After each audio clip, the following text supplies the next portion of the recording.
प्रिय आत्मन, कुछ अजब प्रकार के संयोग आ जाते हैं। कष्ट में भी कभी उत्साह, और इन उत्साहों के कारण से कुछ कष्ट कम हो जाते हैं। अब कष्ट कुछ शारीरिक होते हैं, मानसिक कष्टों को कष्ट नहीं, उनको व्यथा कहते हैं। अलग अलग शब्द हैं। शब्द का निर्माण भी पहले तो परमात्मा ने स्वर दे दिया, स्वर के पश्चात फिर व्यंजन, और उसके बाद उनके तमाम प्रकार के जो विश्लेषण है ये मनुष्य करता है। बहुत बार ऐसा होता है कि कोई बहुत बड़ा जो दृष्टा वैज्ञानिक होता है वो सूत्र सिद्धांत दे देता है, फिर इंजीनियर्स उसकी उन सूत्रों को हल करते रहते हैं, और हमारे जैसे जो कुछ उससे अनभिज्ञ रहते हैं वो दूर से ही उनको प्रणाम करते रहते हैं। तो ये संसार विचित्र प्रकार के सूत्र सिद्धांतों को हल करने में लगा हुआ है, और उस संसार में जो हल करने में लगे हुए हैं वो विशेष रूप से ज्यादा पस्त हैं मनुष्य, मानव। अब अलग अलग प्रकार से अपने ही रूपों को इधर से उधर कहीं संघर्ष करते हैं, कहीं सहयोग करते हैं, कहीं रचना करते हैं, कहीं विध्वंस करते हैं। और पूरा संसार एक अजब प्रकार का एक क्या कहें, एक अजूबा, अजायब घर, चिड़ियाघर के जो भी आप उसमें कर लें।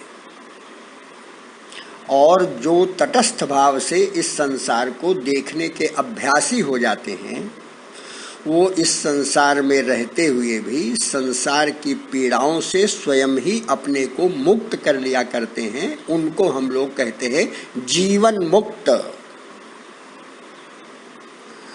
और ऐसी जीवन मुक्ति की अवस्था प्राप्त करना, ये सचमुच में इस समय तो कल्पना आप कर सकते हैं। प्रातःकाल ब्रह्म वेला में जब मैं बोल रहा हूँ, जीवन मुक्तों की कल्पना कर सकते हैं, लेकिन इसके बाद जैसे ही संसार चारों ओर आवृत हो जाता है आपके, तो फिर इसे भूल जाता है। आप बिल्कुल नहीं, धृति क्षमा दमोस्तेयम शौचम इंद्रिय निग्रह धीर विद्या सत्यम क्रोधो दशकम धर्म लक्षणम याद करते थे। उस समय एक एक चीज की व्याख्या करते थे, एक एक विषय पर प्रवचन हुआ करते थे। आपको लगता था ये तो बहुत अच्छा है, बहुत अच्छा, लेकिन जब समय आता है तो धैर्य डिग जाता है बड़े बड़ों का। क्षमा करने की हिम्मत नहीं पड़ती, आवेश आ जाता है, क्षमा नहीं, दंड मिलना चाहिए। दमन शक्ति, भाव उमड़ा एकदम से, नहीं ये नहीं होना चाहिए, शमित हो जाए, नहीं होता। अस्तेय कहना तो बहुत आसान है कि चोरी करना महापाप है, लेकिन दिन भर में अनेक प्रकार की चोरियां होती रहती हैं। कुछ भौतिक चोरियां होती, कुछ मानसिक चोरियां भी होती। कुछ लोग ऐसे ऐसे आरोप लगा देते हैं कि साहब ये मेरी कविता थी, उन्होंने चुरा ली। और यहां तक होता है भाव तो बहुत लोग चुराते हैं, क्योंकि नया भाव आए कहां से। ये चौर कर्म, इससे मुक्त होना ये बड़ा कठिन काम है। अस्तेय शौचम शुचिता, पवित्रता ठीक है, आपने साफ सुथरा कर लिया, सैनिटाइज कर लिया, लेकिन वो पवित्र कहां से आए जो भीतर से उत्पन्न होता है। हम कौन हैं? हम तत्व हैं, हम सत्य हैं। हमारे भीतर किसी प्रकार का मलावरण हो ही नहीं सकता। अमल, असीम, अभी कहां से? शौचम, इंद्रिय निग्रह, बात तो बड़ी सामान्य है। नहीं नहीं नहीं साहब, वो इंद्रिय जीता है। इंद्रियां तो तरह तरह से, आप व्यावहारिक रूप से इंद्रियों को नियंत्रित कर लेते हैं, तो फिर भावनात्मक रूप से इंद्रियों के लालच में पड़ जाते हैं।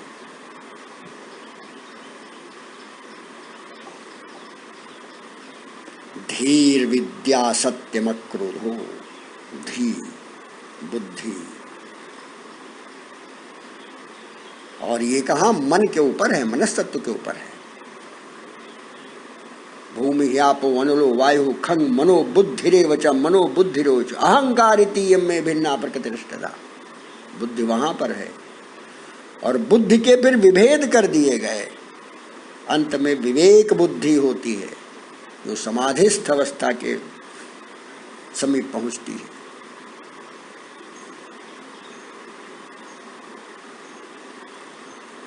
और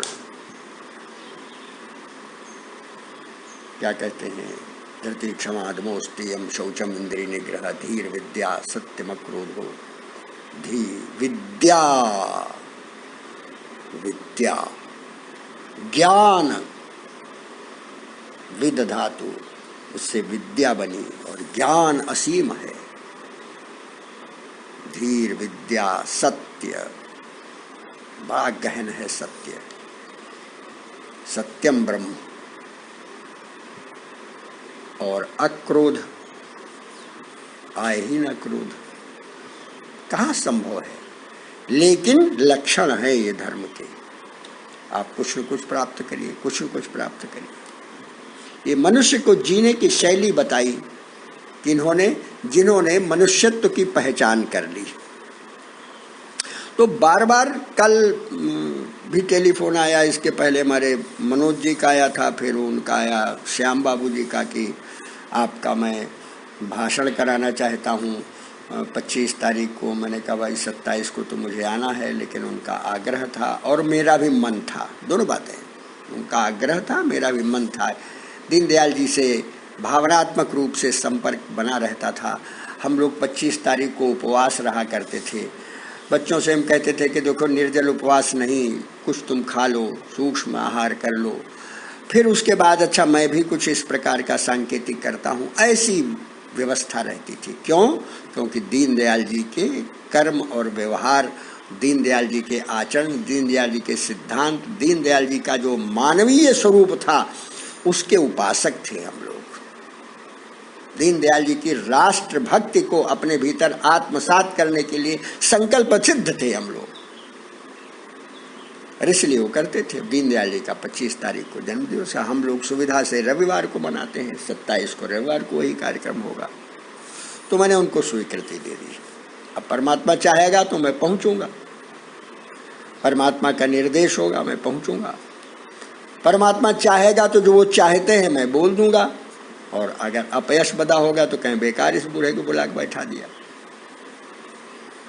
तो उसमें मैं विचार कर रहा था, उनका विषय है एकात्मानुवाद, बहुत चर्चित है एकात्मानुवाद, और बहुत अबूझ भी है सामान्य लोगों के लिए। अब प्रश्न बड़ा गंभीर उठता है मेरे प्यारे आत्मीजन, इसमें संकेत कर देते हैं, आप लोग भी विचार करिएगा।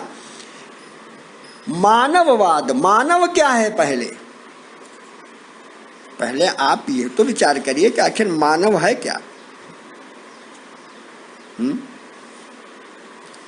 और मानव पर विचार करना पड़ेगा तो मन पर जरूर विचार करना पड़ेगा, क्योंकि शब्द के हिसाब से जो मनु है वही मानव का आधार मूल शब्द है मनु। और मनु पर आ पाएंगे तो राजनीति के हिसाब से कि अरे भाई ये मनुवादी हैं, बड़ी दुर्दशा हो चुकी है अपने उत्तर प्रदेश में, तो कहने क्या है। और वैदिक संहिताएं भरी पड़ी हैं मनु के विवेचन से, ऋग्वेद में, फिर आगे शतपथ ब्राह्मण में भरा पड़ा है, बड़ा विस्तार है। और फिर इसके पश्चात इस मनु से, और ये मनु शब्द कहाँ से आया? जो परमात्मा का यह सृजन का भाव उत्पन्न होता है, तो उसमें जैसे पहले नीचे से स्थूल से सूक्ष्म तक, तो जब मन हुआ, इच्छा हुई उनकी, लोकवत्तु लीला कैवल्यम, ये लीला करने का जब उनके भीतर भाव आया तो फिर इच्छा उत्पन्न हुई। मुझे कुछ करना है। तब फिर स्वर उत्पन्न हुआ। बड़ा आनंददायक है। अब ये इसमें इतनी देर में आ नहीं पाता। और फिर वह जो परमात्मा का मनस्तत्व है, यह मनु के रूप में जब अभिव्यक्त हुआ किसी न किसी रूप में, ऋषियों ने उसके दर्शन किए। हमारे यहाँ कहा जाता है कि वेद ऋषियों ने लिखे नहीं, वेद ने स्वयं अपने दर्शन दिए उनको। अब मेरे आत्मी जन, आप पता नहीं इसको समझ पाते हैं कि नहीं समझ पाते हैं। कई बार आप कल्पना करते हैं और कल्पना में कुछ ऐसी चीजें आ जाती हैं जो समझ नहीं पाते कि कहाँ से आ रही है। ये परमात्मा का एक भीतर का अवस्थित वह भाव है जो सबको प्राप्त नहीं होता। और यही कल्पनाएं जब विचारों के साथ सहयोग कर देती हैं तब फिर रचनाओं में आने लगती हैं। और यह जो कल्पना का स्रोत है, उद्भव है, ये मन से है, ये बुद्धि से नहीं है, ये मन से है। चंद्रमा मनसो जातो। और ये इतना ज्यादा आनंदमय पक्ष है वेदों का, उपनिषदों का, कि इसमें वही बोल सकता है जो इसका आनंद पा चुका होता है, और वही समझ सकता है जो इस दिशा में कुछ थोड़ा सा परमात्मा की कृपा को प्राप्त रहता है। तो ये है मनु। और फिर उसके बाद मानव, फिर मानव की व्यवस्था, फिर उसके बाद मानव का धर्म, मानव का कर्म, मानव का विचार, मानव की सृष्टि। और इस सब को जब दीनदयाल उपाध्याय ने पढ़ा होगा तब उनको समझ में आया होगा कि हे परमात्मा, आपने तो हमारे भारतवर्ष को क्या नहीं क्या दे दिया। और तब फिर उन्होंने विचार करके वर्तमान परिस्थितियों में, चूंकि वो राजनीति में थे, तो उनको समझ में आया कि ये सामान्य मनुष्यों को भी, जो इस भीड़ भाड़ के लोग हैं, उनको भी समझ में आए, तो मैं इसको समझाने की चेष्टा करूं।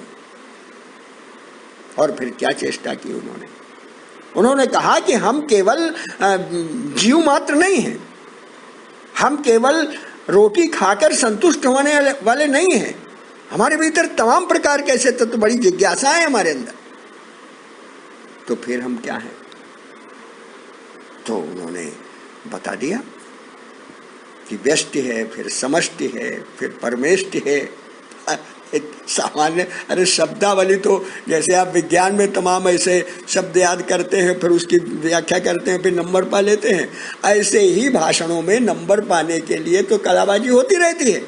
लेकिन उस एकात्म मानववाद के दर्शन में जब आप प्रवेश करेंगे तो उन्होंने यह बताने की चेष्टा की है कि मनुष्य सामान्य जीव मात्र नहीं है, और मनुष्य के भीतर का ये जो तत्व दर्शन है यह उसको तभी प्राप्त होता है वो जब अपने आचरण और अपनी जीवन शैली में ढालता है। और यह आचरण जीवन शैली उसकी केवल एक जगह एकांत में केंद्रित रहकर नहीं होती, उसका व्यापक दृष्टिकोण उसके साथ जुड़ता है। जब प्रकृति को भी पहचानता है और वह प्रकृति के रचनाकार को भी जानने की इच्छा रखता है, यह सब जो उसके भीतर समग्र रूप में आता है, तब क्या होता है? वह मानव होता है। और वो जब मानव हो जाता है तो विध्वंसक नहीं होता, सृजक होता है। इत्यादि इत्यादि बातें मेरे मुंह से निकल गई। अब वहां किस प्रकार से समझाया जाएगा, ये भी दिमाग लगाया जाएगा, क्योंकि गीता में तो हर चीज है कि मनुष्य के पास क्या क्या है। बुद्धिर ज्ञानम सम्मोह क्षमा सत्यम दमः क्षमा सुखम दुखम भो भाव भयम चा भयमेव च अहिंसा समता तुष्टिस् तपो दानम यशो यशः भवन्ति भाया भूतानाम मत्तः एव पृथक विधा। और ये सब जो मनुष्य के पास हैं वो भगवान कृष्ण कहते हैं ये सब मेरे द्वारा प्रदान किए गए हैं। आप 10वां अध्याय पढ़िए, आनंद आएगा। बुद्धि ज्ञान संशय मोह, मोह से मुक्ति, मोह भी मोह से मुक्ति भी, क्षमा भाव सत्यता इंद्रिय निग्रह इत्यादि इत्यादि जितनी चीजें हैं ये सब मैंने दी है। किसको? मनुष्य को। और मनुष्य इसको न पचा पाता है और न समझ पाता है, तो वैसे ही रोते खींचते जिंदगी बिता देता है। कहने के लिए मनुष्य है, लेकिन क्या मनुष्य है। और फिर वो क्या कहते हैं आश्वस्त करते हुए, इसलिए आश्वस्त करते हुए कहते हैं क्योंकि श्री कृष्ण से उससे अर्जुन से बहुत बड़ा काम लेना है। अगर वो समझेगा नहीं कि ये बड़े महत्वपूर्ण है तो हमारी बात मानेगा नहीं। इसलिए महर्षया सप्तपूर्वो चत्वारो मनवस्तथा मद्भावा मनसा जाता है शाम लोका इमा प्रजा। ये वो बोलते रहते मैं ही हूँ, मैं हूँ, घबराओ मत, जो मैं कह रहा हूँ उसको करो। ऐसी स्थिति हर स्थान पर अगर आप देखें तो हर परिवार में श्री कृष्ण है और हर परिवार में अर्जुन है। हर व्यक्ति के भीतर श्री कृष्ण है, हर व्यक्ति के भीतर अर्जुन है। ये जीवन चला करता है और कहाँ से प्रारंभ हुआ था और कहाँ खत्म हो रहा है। 15 मिनट और इतने सेकंड हो गए हैं, इसलिए मेरी मजबूरी है और मैं आपको यह कहकर आश्वस्त कर रहा हूँ कि 25 तारीख को जब मैं आऊँगा, हो सकता है आप में से भी कुछ लोग मिलें, तो आपके साथ मिलकर मेरे मन के जो भाव प्रफुल्लित होते हैं वो अन्य लोगों के साथ मिलकर नहीं होते। क्यों ऐसा होता है मैं तो जानता नहीं और मैं समझता आप भी नहीं जानते कि परमात्मा की लीला है। बहुत बहुत आशीष, धन्यवाद।